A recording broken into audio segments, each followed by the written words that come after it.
Bago maging isang ganap na pulis, 3 hanggang 6 na buwang training ang binubuo ng bawat trainee sa loob ng training center. Dito nahuhubog ang kaisipan, disiplina at lakas ng bawat isa. Pero paano kung ang lugar na dapat sanang humuhubog sa mga susunod na pulis ay naging isang lugar ng pang-aabuso?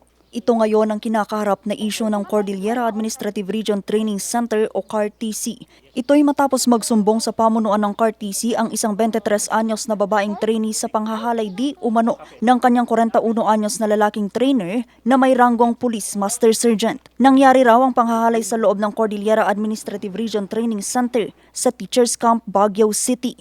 Nangyari yung alleged rape noong January 20 at 2 a.m. and yung next na rape incident involving the same parties noong February 8 at 1 p.m.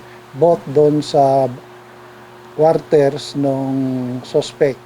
And the suspect is an organic personnel of the National Police Training Institute based dito nga sa Teachers Camp, and the victim is a police trainee.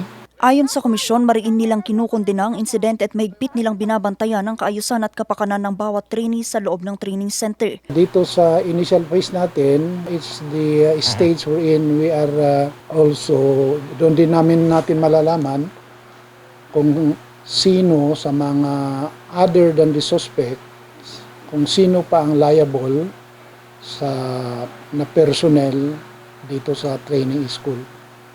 Especially so that the incident happened within the premises of the training center.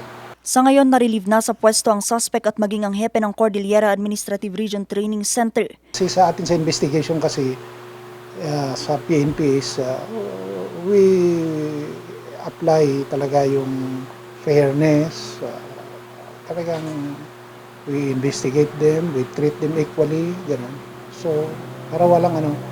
And at the same time, that goes with the respondent. Gano'n din yan. Na kailangan wala sila doon para naman yung investigation will proceed as walang obstacle. Ang policy naman is in place yan. Pinag-aralan yan in place. Nagkakaroon lang ng lapses yan, either due to sometimes lapses in its implementation. But as far as the policy is concerned, may standard talaga na sinusunod ang PNP para sa conduct ng trainings ng kanilang mga personnel. Kinondena rin ni Baguio City Mayor Benjamin Magalong ang insidente at ipinag-utos nito ang agarang investigasyon. Tinawag na kasuklam-suklam ng alkalde ang insidente at lumalabag ito sa dignidad ng biktima at integridad ng PNP Training Institution.